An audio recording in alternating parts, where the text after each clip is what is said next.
Lagūnas melodija no Mazā Nāriņa. Ariela aizvadīja bezgala romantisku dienu. Princis Ēriks izvadāja viņu karietē pa visu savu zemi. Ariela ļoti priecājās, redzot visu to, par ko viņa agrāk, dzīvojot jūras dzelmē, bija tikai sapņojusi. Taču vairāk par visu viņai patika būt kopā ar Ēriku. Vienīgā nelaime bija tā, ka viņa nevarēja pastāstīt princim par to, ko jūta.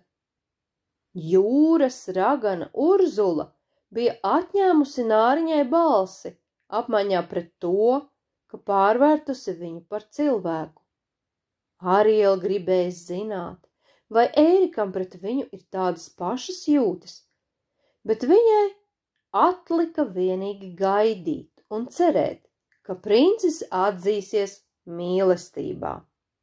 Ēriks saprata, ka ir iemīlējies meitenē, ko bija izglābis pludmalē, taču bija tik grūti saprast, kā viņa jūtas. Kaut viņš varētu izdomāt veidu, kā uzzināt viņas domas. Tovakar Ēriks aizveda Arielu romantiskā izbraucienā ar laivu. Viņiem visapkārt mirgoja jāņtārpiņi. Cerību pilna Ariela uzsmaidīja Ērikam. Kaut es zinātu tavu vārdu, sacīja Ēriks. Viņu sauc Ariela, pačukstēja Arielas draugs Sebastians. Ariela? Noprata Ēriks. Cik jauki! Ariela pasmaidīja. Viss gāja uz labo pusi. Nu, kad viņš domā atzīties, jūras kaija Kajāns noprasīja Sebastianam. Arielas draugus sāka pārņemt nepacietība.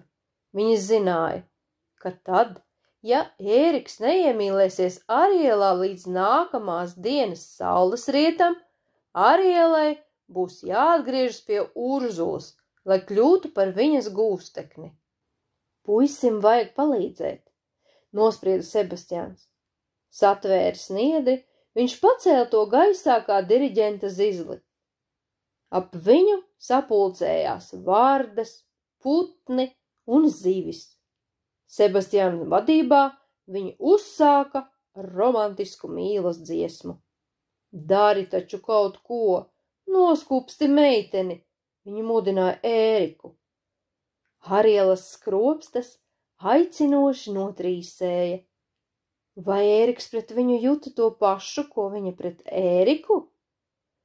Mazā airu laiviņa slīdēja mēnesnīcā uz priekšu. Nakts bija burvīga. Lūkodamies uz Arielu, Ēriks zināja, ka ir viņā iemīlējies.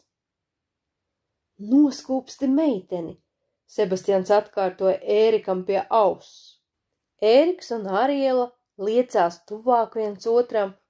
Viņi jau grasījās skūpstīties, kad plunkš!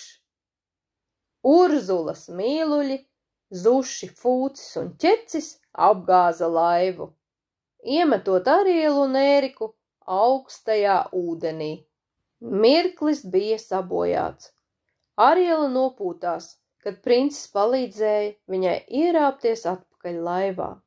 Ēriks gandrīz bija viņu noskūpstījis, taču Ariela zināja, ka šī nav pēdējā izdevība, jo pat bez vārdiem Nāriņa tagad bija pārliecināta, ka arī Ēriks viņu mīl.